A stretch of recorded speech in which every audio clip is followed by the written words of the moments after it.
Hey, I'm John Tabler. Welcome back. Today we're going to revisit making sauerkraut. And I'm going to make it quick because who wants to spend all day making sauerkraut? We want to eat the sauerkraut. And why do we want to eat sauerkraut? Because it's a lactic acid bacteria is what it's called, a probiotic that brings health and wellness to your body and wipes out sickness. Think of it like once you have it in a jar, it's preserved and nothing can degrade it or break it down. You could come back in 10 years, the cabbage is still crunchy and it hasn't been refrigerated or anything. Well, when you take that solution and you put that into your body, it's proven in studies, all you need to do is put lactic acid, bacteria, and heavy metals or detoxification or cancer or anything like that. You can put COVID, you can put viruses, you can put anything. And it will show that it's effective against all these things and that it creates miracles in your body. It's pretty amazing. And it's also pretty amazing that you can't buy it for the most part anywhere. It used to be all cheese was made like that, all wine was made like that, all bread was made like that, all the condiments, ketchup, mustard, everything were made like that, and now it's all imitations to that. So we don't want to do that. We want to partake of that again and add that to our diet. So here's a great way, and I'm going to show you real quick that what you can do is just cut the cabbage up. It'd be kind of cool if you just had something to throw it in and it was all done. I kept this like I got it, just so you can see that I'm going to pick off. I have my trash can right here, but I'll just throw all this right there for now. You just take off the funky outer parts that have any sort of part you don't really want to eat on there. And then all you have to do, other than clean it up off the floor when I get done, all you have to do is chop it up. And however long it takes you to cut it, to however chopped you want it. Sometimes I use a big pan to do it in because I have edges on it and I don't have any problem with things falling over the edge. That's the thing about making sauerkraut, is it's a little bit more labor intensive, far more than making bread, because we basically have to chop it up enough. Although you don't have to dice it. You could use a food processor, but you don't have to dice it ultra fine or anything. It really doesn't matter. Ultimately, what we're going to want to do is release some of the moisture from in the plant, in the cabbage, into the jar. And if you don't chop it, it's really hard to get that moisture because it's not the water that ferments it. It's the substance of the plant itself. The juices of the plant are what actually ferment. And it's pretty amazing actually, because it's a supernatural process that actually preserves itself. Now I've got too much on there really. We're going to see if I can keep it from going everywhere. Get a little over exuberant. It's okay, because now what I'm going to do is put a little bit in. Now we're going to add salt to it, and really what you do is you add about a teaspoon and a half for a cabbage that size. So a bigger one, you're going to want to put about 3. This is one instance where I kind of use some method of measuring, but barely. Because then what we do is take that and drop it in. Now what I aim to get at one point is a funnel that I can drop that into a big area and let it fall down in. But as of right now, I don't have one. So I do the best I can. I'll have to sweep after. But the thing is, if you chop this up, put it in there and make it once, you're going to have it for a good long time.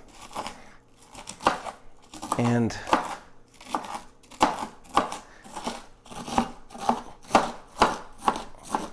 some of that in there I didn't chop as fine, and then some of this I will. Now, another thing that's really good to put in it when you're fermenting it is garlic. And when you put cloves of garlic in there,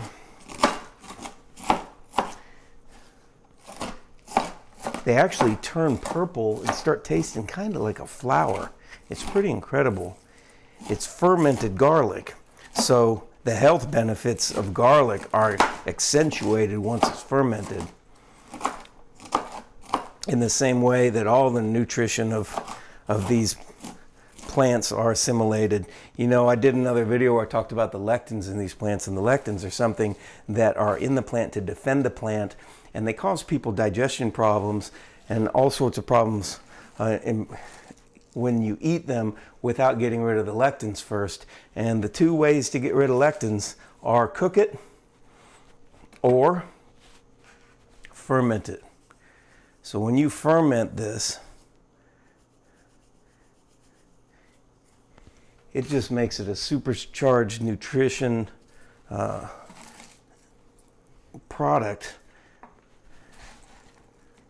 that will supercharge your health. So this is just a process of getting enough cabbage into the jar. And I use a gallon glass jar, and I have links to all the things that I use in the description down below the video. I found things that work for me, and I stick with them.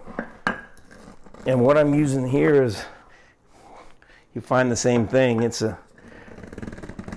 a plunger for making sauerkraut, basically. And you can see that when you push it down, it starts to release the juices from the plant. And that really is what's going to have the fermentation take place. You want to smash it down well enough to get all the air out. That's why it's better to chop it up a little bit more than I did at first. But that will work too. And it'll be a little bit more... I'll like it because it'll be a little more coarse. And I'm about due for a haircut, so that I know will do the best to keep it out of my face while I'm making this. So that's making sauerkraut. Pretty much now what I'm going to do is just fill that jar up. You can see how I've got that packed down. And again, it's the exact, when you do measure, and I try not to do that, it just complicates everything, especially with the bread.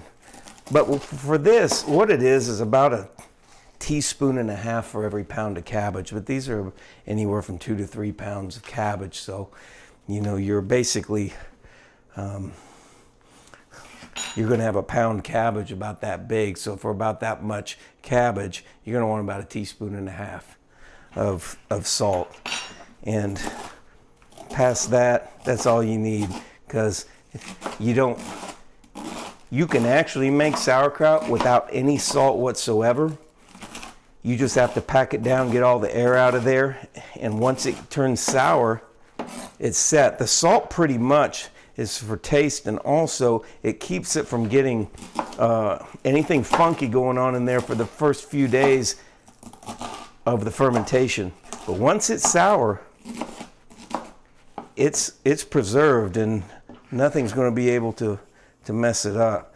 So there's a 1 teaspoon. I get a little bit more, so it's almost 2. So there went my lid. So we just put the rest of this in. And you know, a lot of people have started taking sauerkraut for preventative to many diseases. And you know, you can look and see that the amazing thing, one amazing study I saw is that they put a really strong insecticide in the fermentation of kimchi, which is basically the same thing. It's a different kind of cabbage. And that insecticide disappeared over 8 days. It just disappeared. It was just completely altered chemically by the life force in this. And that's the same type of things it can do in your body, is take toxins and things. And really, it's one of the only things. If you think about what are the living energies, what are the God-given energies that we have available to us? Well, it's life and people growing and plants growing, obviously. And this. Because this is not an energy that breaks down and rots and takes things back to dust. This is an energy that preserves and lifts up. And it's a life force. And that's why it's so important to add to your diet. And once it has that life force in it and it's charged with that, it operates like a battery itself, because this might take a week and a half or so to really turn into great tasting sauerkraut. And I'm putting 1 on this, I'm eyeing it 2, and about 2.5. So this might take a week and a half for it to ferment. But once you have that fermented substance, the same as it is with sourdough, if you add a little bit of it to the next batch, it won't take a week and a half. It happens really quickly. In fact, there's something called rejuvenation, which is when it was originally made from grain, but it's made also with cabbage, and you use a blender and you blend it up and you make sauerkraut, but with blended cabbage. And you strain out the blended cabbage when it's done and just leaves a liquid, and people will drink that for their health.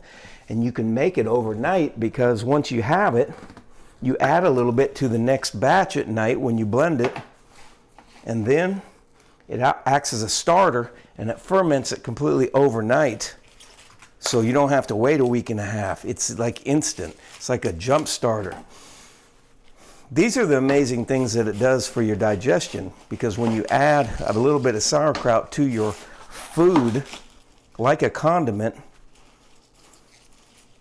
it ferments the other food that you're eating in your digestive tract and increases the nutrition value of it and multiplies it. It's really how condiments got started, and ketchup and mustard and all these things were made from fermentation, not from what they do now, which is corn syrup and food coloring, like for ketchup, and vinegar, which vinegar is not anything the same as this. Vinegar gets produced when the fungus gets going. So this is really just about done. You can see, I'm going to use a smaller end. These jars are really, really strong. I've never even come close to breaking one. I'm not hitting it, as you can hear. I'm just pushing it. But I'm doing two things. I'm packing the air out of it, and I'm smashing it enough to loosen up some of the liquid in it, and so it can ferment. You can see that's going to be awesome. And I'll just add just a little bit more. And I know this can, on a video, look a little laborious or lengthy to watch me cut up cabbage. I could speed it up, but I just think it's important to see what goes into doing it but a gallon of kraut is a good amount. And so it doesn't take that long. The bread I can make in 3 or 4 minutes. This is taking me as long as you're seeing. So whatever this length of this video is, probably minus 1 or 2 minutes. Because then if you get the liquid to come out of the plant, because I've done experiments where I've just tried to ferment it without smashing the liquid out of the plant, just with salt water. It doesn't work. Not well. You need the part that God made. Not that he didn't make water, he made water too, but you need that part of the plant. That's the part that ferments. And when you do this and you push it down, it'll seem like it just keeps going. Like you have to keep adding more and more to it.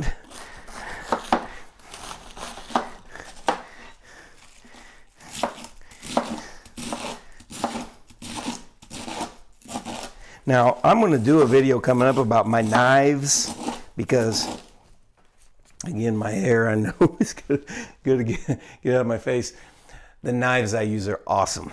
And what happened was one night I was watching TV and they ran one of these commercials on there, you know, where they're selling knives. It's been a long time, though.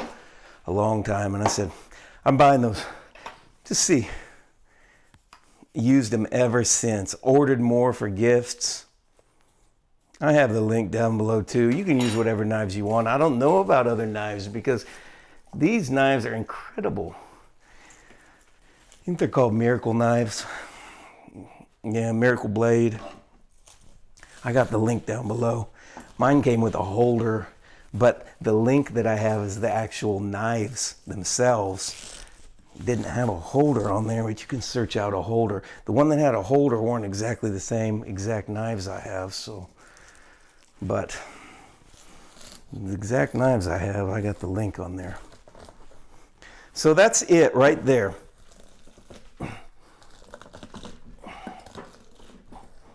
It takes about a week and a half. That's why when you have time, it's a little different than bread. Bread you need to make 1 or 2 times a week, and it only takes about 3 minutes to make the bread, 4 minutes to make the bread. I've done it that quick. But this takes a little longer and you get a little more of a mess, but you know, you're not eating as much as the bread, and it's so good for you, and it acts as a starter on the other things, and it's not cooked. So that's sauerkraut. What I do at this point is I fill up now that I've got it pounded, basically, and I've got liquid coming out. You want to squeeze liquid out. It's the main thing you want to do. Cut it fine enough. Either pound it or cut it fine enough. One way or another. And once you get to that level, I leave a little room at the top because it's going to swell when it ferments. And I'm going to fill up the holes now, the areas in there, with purified water. And I'm going to put another spoonful of salt on the top. I use reverse osmosis water. You can use spring water or that's pretty much it, distilled water. But you want to put a little extra in there. And you see I got it filled up. It's going to end up sinking down. We'll give it a minute or so. And the other thing that I'll do then is I'll put an airlock on it. And so it will ferment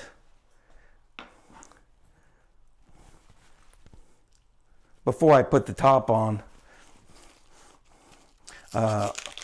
What I'm going to do is take a leaf of cabbage and a couple of them and lay over the top, almost like a seal, like that. Works great. And The broth, what I call the broth, the brine, should taste about the saltiness or a little bit more than chicken soup. Maybe a little bit more salty, you know, so not repulsive, like you just poisoned yourself. But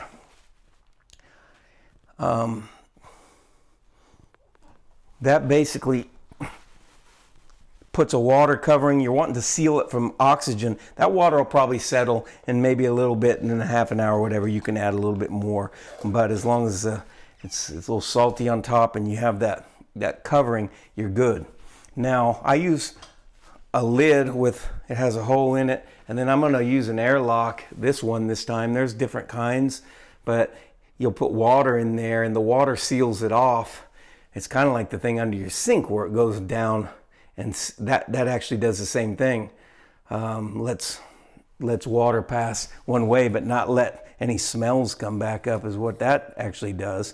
I don't know if anyone ever explained why they had that to you underneath there, but now you see I got that water in there, so it'll let air out, but it's not under pressure to come in. So it keeps it sealed from oxygen, and the pressure releases the air. I put purified water in that too, and then I have a little lid. Now, the main part you have to know about is, after I wipe this off, I'm just going to wipe that off and set that over. And there you have it. And so now the main part you have to know about is cleaning up. That's always the fun part. But that in about a week and a half, ooh, it's going to be so good.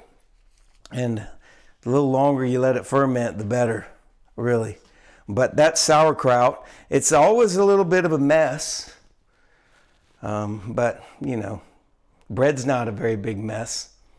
I've made wine in the same way.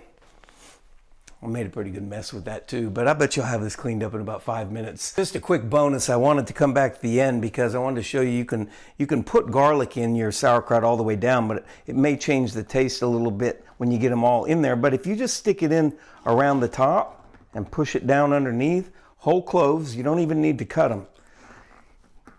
You just put them in and push them underneath. They're going to turn into like a floral tasting, like almost fruity. It's just amazing. And they turn purple. And so we'll just let those ferment the same way with the lid on, but I wanted you to see that. And so there you have it. Okay, and just like that, we're back. It's 3 weeks later. And actually, I opened up the sauerkraut a couple days ago. I couldn't take it anymore. I had to add some. But I left on top the garlic. So I want you to see the garlic, how it looks. And I mean, everyone knows pretty much what a garlic clove looks like, or what they look like when I put them in there. They're basically white. And so it goes from that. And I said purple earlier, and I remembered kind of a neon purple, but apparently I was off because maybe it was a different type of garlic, or I just got mixed up. But these turned to neon green. And so I want you to see that. You see how they look? It's just green as can be on the inside. And when you take a taste of it, it's a completely different taste. It almost tastes like a flour. And you can see the interior of that. And I'll give you a better look at that. And so, if you put the garlic all down in the sauerkraut, it's going to flavor the sauerkraut pretty strongly because it's a strong taste, but it's not like garlic that's raw or even cooked. You have to try it. I know that it's extremely healthy for you because it's fermented and it makes it digestible, but just the fact that it tastes like a flour is incredible. These pieces I put on top to shield the kraut and from air, that is. And you just reach down, dip in, And I'm just going to give you a couple ideas. Obviously, you can't taste it watching, but it tastes like a pickle, but it's really what a pickle is the imitation of, because pickles were originally fermented cucumbers, and now they're made to taste like a fermented cucumber, but they're not any longer. They stick them in vinegar and they're not preserved like this. But when you taste this, you're going to love it.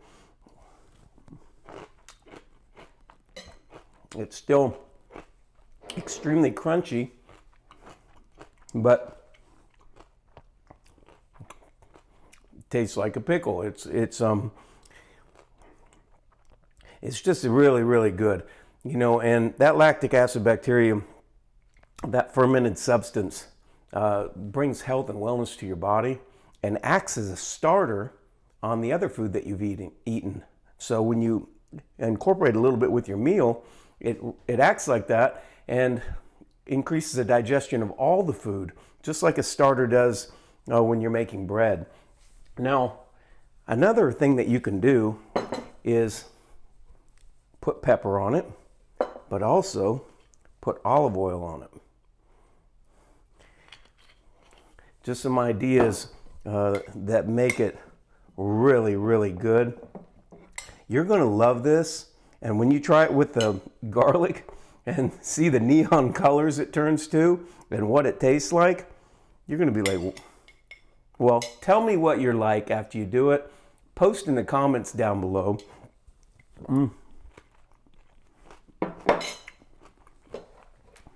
You can see I liked it so much. I ate that much down so far. Post in the comments down below how it goes for you, what you think about it. But you got to incorporate this into your diet to bring health and wellness to yourself. And so I'm going to enjoy this today, and I'll see you in the next video.